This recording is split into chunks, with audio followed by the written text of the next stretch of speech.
between Iran and USA. اور یہ بہت ناممکنات میں سے ایک چیز تھی جو آج ہمیں ایک حتمی معاہدے کی صورت میں نظر آ رہی ہے. تو پاکستان نے ان ڈسٹینسز کو جس طریقے سے، جس مہارت سے اور جس ذمہ داری کے ساتھ، جس کریڈیبلٹی کے ساتھ پاکستان نے ان ڈسٹینسز کو کور کیا ہے، دور کیا ہے، چیزوں کو قریب لائے ہیں، چیزوں کو ڈویبل شیپ میں لائے ہیں، چیزوں کو ریئلٹی کی شیپ میں لے کے آئے ہیں، جو ہائپوتھیسس اسپوائلرز نے کریٹ کیے تھے ان کو ریموو کیا ہے، اس کے اندر سے نیگیٹیوٹی نکالی ہے، پازیٹیوٹی دکھائی گئی ہے، روشنی دکھائی گئی ہے، مستقبل دکھایا گیا ہے، بینیفٹس دکھا کے پاکستان نے یہ سارے فاصلے دور کیے. اور فائنلی آج کا دن ہمیں دیکھنے کو مل رہا ہے کہ جب ایم او یو جو ہے وہ سائن ہونے جا رہا ہے اور حتمی معاہدہ 60 دن کے بعد انشاءاللہ طے پا جائے گا. ٹھیک ہے میثم صاحب، آپ کیا سمجھتے ہیں کہ امریکہ اور ایران کے جو سفارتی تعلقات ہیں وہ اب بحال ہونے کی راہ ہموار ہو سکتی ہے اس پیس ڈیل کے بعد؟ جی، جو اندیہ دیا جا رہا ہے امریکہ کی طرف سے کہ پابندیاں اٹھا دی جائیں گی، پھر جو یو اے ای نے جو پہلے خبر آ چکی ہے کہ $3 ارب غالباً جو ہے وہ ریلیز کر رہا ہے ایران کے لیے، جو منجمد تھا یو اے ای کے اندر. اب یہ سارے جو سمپٹمز ہیں، اگر پابندیاں امریکہ جو ہے، جو ٹرمپ صاحب خود بھی کہہ چکے ہیں کہ ہم پابندیاں اٹھانے جا رہے ہیں اور دنیا جو ہے وہ اپنے بحری جہاز سٹارٹ کر لے اس تیل کی ترسیل کے لیے، تو اب اگر پابندیاں ایران پہ اٹھ جاتی ہیں، اب نائے ہرمز کھل جاتا ہے، ٹریڈ شروع ہو جاتا ہے، ایران کے منجمد پیسے ریلیز ہونے شروع ہو جاتے ہیں، تو اس کے بعد ایران نے جہاں یورپ کے ساتھ اپنے سارے ڈپلومیٹک ٹرمز رکھے ہوئے ہیں، یو کے ساتھ اس نے اتنا عرصہ بند رہنے کے باوجود اس کے بعد دوبارہ ایران نے یو کے ساتھ اپنے ڈپلومیٹک ٹرمز جو ہیں وہ بحال کر لیے. رشیا کے ساتھ بہت سٹرونگ اس کے الائز ہیں وہ ایران، تو وہاں اس کو یو ایس کے ساتھ ڈپلومیٹک ریلیشن رکھنے میں کوئی اعتراض نہیں ہوگا. اور جبکہ دونوں ملک جو ہیں اب ایگزسٹ کرتے ہیں اور لیجیٹیمیٹ کنٹریز ہیں، جو 47 سال کی اگر مس انڈرسٹینڈنگ دور ہو جاتی ہے تو، اور جو اسپوائلرز ہیں وہ عیاں ہو جاتے ہیں، ان کا کریکٹر سامنے کھل کے آ گیا ہے کہ کنہوں نے ان کو دور کیا ہوا تھا، تو ایران کو کوئی پرابلم نہیں ہونی چاہیے اب ڈپلومیٹک ریلیشن رکھنے میں. جی ٹھیک ہے. اچھا میثم صاحب، یہ بھی فرما دیجیے گا، جس طریقے سے ہم نے دیکھا کہ آپ نے بھی ابھی کہا کہ جو سینکشنز ہیں ایران پر وہ ریموو ہو جائیں گی، امریکی صدر کی جانب سے بھی یہ کہا گیا ہے. اگر اسرائیل اس معاہدے کے بعض نکات سے متفق نہیں ہوتا تو آپ کیا سمجھتے ہیں جو خطے کی صورتحال ہے وہ کس طرف جا سکتی ہے؟ دیکھیں، اگر یہ امن معاہدہ طے پا جاتا ہے تو اس جنگ کا اور اس ساری جو ایڈونچر تھا اس کا سب سے بڑا لوزر جو ہوگا وہ اسرائیل ہوگا، کیونکہ اسرائیل نے جو ایک اپنا ایک آرٹیفیشل کلاؤڈ کریٹ کیا تھا خوف کا، اور جو اس نے اپنی ایک مائٹ ایک جو ہے وہ شو کی ہوئی تھی، اور نہتے فلسطینیوں کو مار مار کے، اس کے بعد لبنان جیسی کمزور آرمی کے اوپر چڑھائی کر کے، اور حزب اللہ جیسی ایک جو جماعت تھی جس کے پاس پیچھے کوئی کسی ملک کی اسٹرینتھ نہیں تھی، کوئی ملک کی آرمی نہیں تھی، اور اس کے بعد مختلف مسلم ممالک نے سیریا جیسے ملک میں پراکسیز کھیل کھیل کے کمزور اس کی گورنمنٹ کو کر کے، اور اس طرح جو ایک نیگیٹیوٹی اس نے پورے ایریا میں کریٹ کر کے اپنا ایک خوف کا کلاؤڈ، ایک ڈوم تیار کیا ہوا تھا، جس کی وجہ سے وہ عرب کنٹریز کے اوپر ایک نفسیاتی ایج تھا اس کو. اور اس میں کوئی شک نہیں کہ عرب اسرائیل وار جو پہلے ہو چکی تھیں، جو 60s کی اور جو 70s کی وارز تھیں، اس میں بھی عربوں کے اوپر ایک ایج، ملٹری مائٹ کا ایک ایج اسرائیل نے انجوائے کیا ہوا تھا.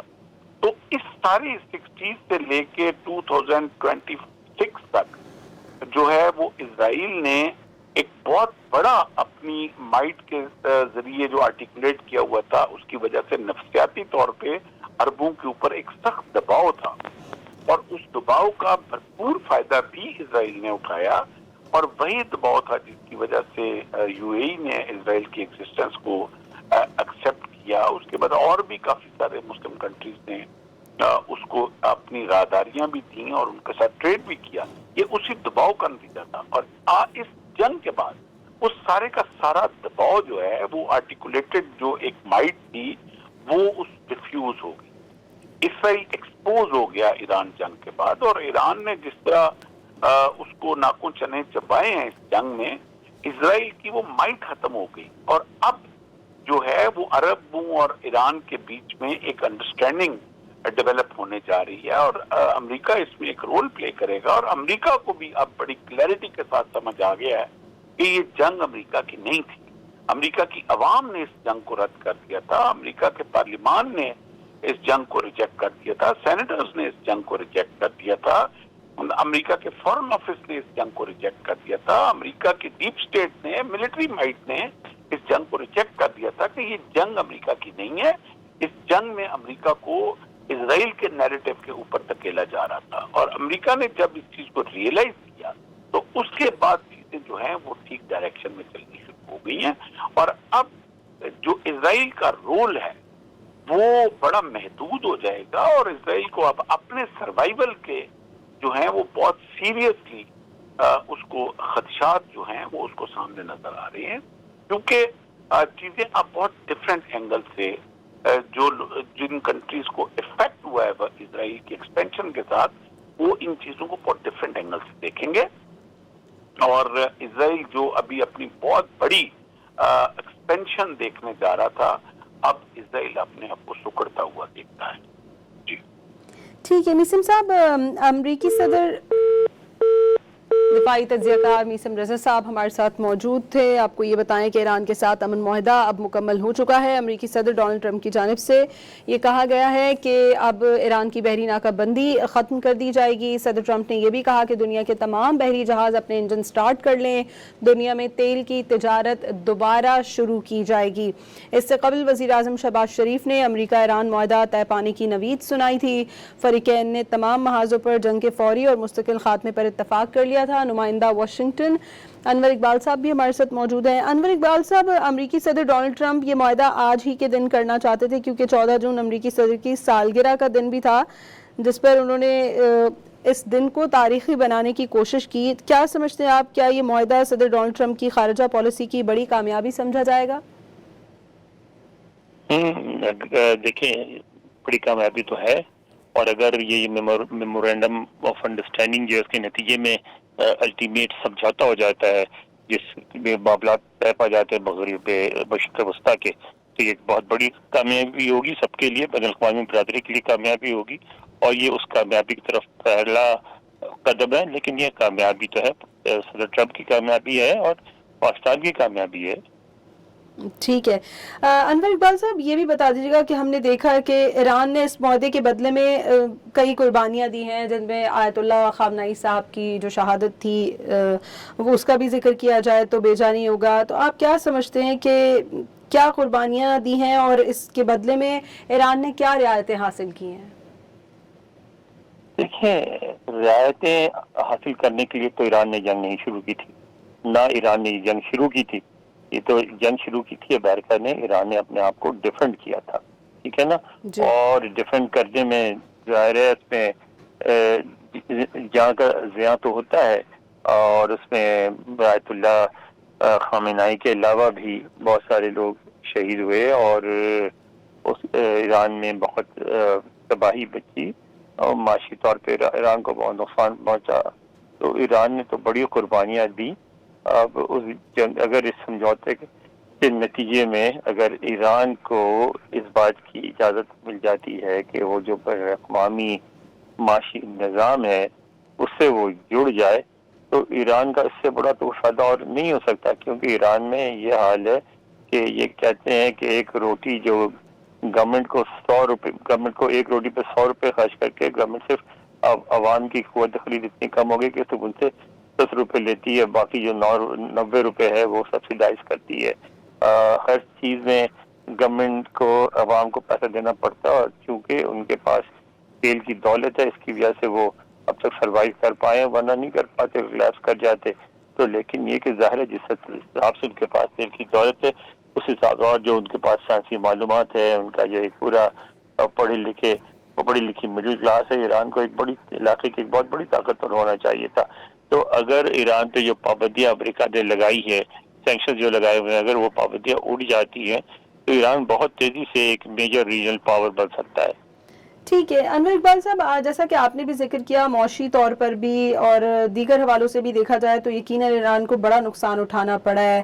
آپ سمجھتے ہیں یہ جو پیس ڈیل ہے، میمورینڈم آف انڈرسٹینڈنگ ہے، اس کے بعد کیا اس کا ازالہ ہو سکے گا؟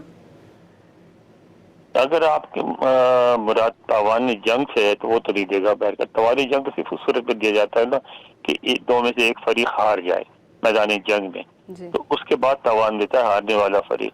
لیکن جب اگر کسی کی جیت یا کسی کی ہار نہ ہوئی ہو تو تاوان تو اس میں نہیں دیا جاتا. ٹھیک ہے، اور کیا سمجھتے ہیں آپ، کیا یہ معاہدہ خطے میں ایک نئے سیاسی نقشے کی بنیاد بن سکتا ہے؟ بالکل بن سکتا ہے، کیونکہ اب بہرحال ایران نے اسٹیبلش کر دیا ہے کہ وہ اس خطے کی سب سے بڑی فوجی قوت ہے.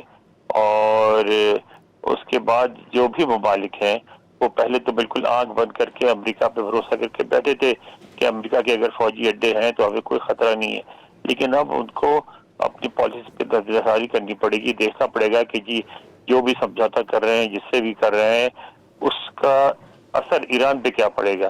کیا اس سے ایران ناراض تو نہیں ہوگا؟ اگر ناراض ہوا تو پھر ایران کیا کر سکتا ہے، کس حد تک جائے گا اس معاملے میں.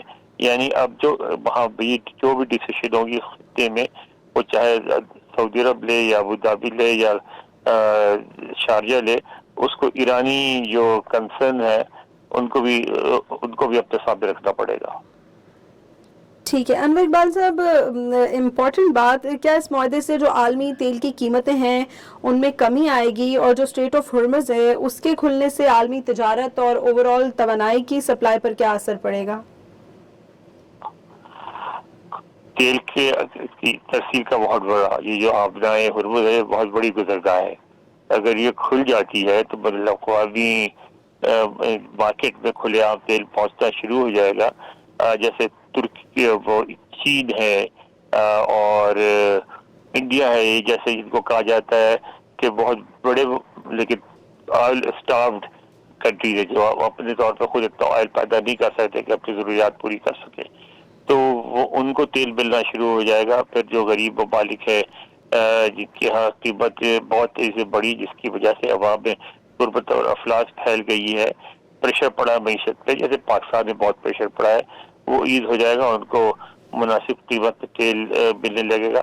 لیکن پاکستان کے لیے جو سب سے بڑی کامیابی ہوگی وہ یہ ہوگی، دیکھنے والی بات ہے کہ یہ جب آگے جو بھی سمجھوتا ہوگا اور اگر ایران پہ سینکشن ختم ہو جاتی ہے تو کیا پاکستان پہ جو سینکشن ہے کہ وہ تجارت نہیں کر سکتا ایران سے، کیا وہ اٹھے گی یا نہیں؟ اگر وہ اٹھ جاتی ہیں اور پاکستان اور ایران براہ راست تیل کی تجارت کرنے لگتے ہیں، تیل کی پائپ لائن لگ جاتی ہے ایران سے پاکستان تیل لانے کے لیے، تو خود پاکستان سب سے بڑا بینیفیشری ہوگا اس سمجھوتے کے، امن سمجھوتے کا. ٹھیک ہے انور اقبال صاحب، اب چونکہ 60 روز کا ٹائم دیا گیا ہے مذاکرات میں، ایران کی جانب سے بھی کہا گیا ہے کہ 60 روز کے اندر جو ہے وہ مذاکرات جو ہے وہ مکمل ہوں گے. آپ کیا سمجھتے ہیں، خدا نخواستہ یہ مذاکرات ناکام ہو گئے تو کیا جنگ دوبارہ شروع ہونے کا خطرہ موجود ہے؟ ہاں، ہمیشہ رہتا ہے. اس طرح دیکھیں، جب معاملات اتنے گہرے ہوں، دیکھیے ہیں مثلا اسرائیل ہے. اسرائیل ایک ایسی ریاست ہے جس کی ساری ریاستیں اس کی مخالفت کو پسند نہیں کرتی. اسرائیل کی انسیکیورٹی تو قائم رہے گی، اور اس کی انسیکیورٹی قائم رہے گی تو ہر وقت تیار ہوگا کسی ذرا سے معاملے میں جنگ چھیڑنے پہ. اچھا، امریکہ بھی یہ ممکن نہیں، میں نہیں سمجھتا کہ سمجھوتے کے نتیجے میں امریکہ وہاں سے اپنے انڈے ختم کر لے گا یا فوجی بلا لے گا، وہ بھی یہاں موجود رہیں گی. ایران بھی، اگر ایران پہ پابندیاں اڑ جاتی ہیں، اس کو جو ہے ایسے اس کے بحالے آتے ہیں، اس کو پیسے ملنے لگتے ہیں، بین الاقوامی ریٹ پہ وہ تیل بیچنے لگتا ہے، اچانک انفلیکٹ ہوگا بدی کا، اور اس سے ایران جہاں سیاسی اور سماجی انفراسٹرکچر بنائے گا یا معاشی انفراسٹرکچر بنائے گا، وہاں فوجی انفراسٹرکچر بھی بنائے گا. ایران بھی اپنے آپ کو مزید مضبوط کرنے کی کوشش کرے گا. اس نے ایک طریقہ سیکھ لیا ہے کہ اگر آپ کے پاس ڈرونز ہو، آپ کا میزائل ہو، تو آپ فضائیہ کے بغیر بھی لڑ سکتے ہیں. اس کو مزید ترقی دینے کی کوشش کرے گا تو اس پہ اگر ٹینشن موجود رہی ہے، ہر طرف تیاریاں موجود ہیں، فدراسی غلطی بھی دوبارہ جنگ شروع کرا سکتی ہے. ٹھیک ہے، یہ بھی بتائیے گا انور اقبال صاحب، اس معاہدے سے جو مشرق وسطیٰ میں طاقت کا توازن ہے اس پر کیا اثر پڑے گا، اور آپ کیا سمجھتے ہیں جو سعودی عرب، بڑی طاقتیں ہیں سعودی عرب، چین اور رشیا، وہ اس معاہدے کو کس نظر سے دیکھ رہے ہیں؟ دیکھیں نا، اس سے ایک ریکگنیشن ہوگی. کس چیز کی ریکگنیشن ہوگی؟ اس پہ آپ غور کریں. ذرا باریک نکتہ ہے لیکن اس پہ ذرا غور کریں. جو ریکگنیشن یہ ہو رہی ہے کہ ایک سپر پاور نے ایک ڈیولپنگ کنٹری پہ حملہ کیا، اپنے مقاصد حاصل نہیں کر سکا، اور اس کے بعد اس نے اس ملک سے سمجھوتا کیا. اور سمجھوتا بھی اس لیے کیا کہ اس ملک نے بین الاقوامی جو گزرگاہ ہے تیل کی وہ بند کر دی تھی، اور اس نے مجبور کر دیا امریکہ کو صلاح کرنے پر. تو جب ایسا ہوا تو پھر کیا ہوتا ہے کہ آپ ایران کی خود بخود ایک وہاں ریجنل پاور کی حیثیت بن گئی ہے، اور ریجنل پاور کی جب حیثیت بن گئی تو جو خطے کے ممالک ہیں وہ مجبور ہو گئے کہ ایران کی رائے کو، ایران کی پسند ناپسند کو اپنے پیش نظر رکھے. تو میں تو سمجھتا ہوں کہ جنگ کا کوئی بھی نتیجہ ہو، یہ جو امن سمجھوتا اس کا کوئی بھی نتیجہ ہو، یہ اس جنگ نے ایران کی جو اسٹیٹس ہے، ایران کی جو پاور ہے، وہ ہمیشہ کے لیے چینج کر دی ہے.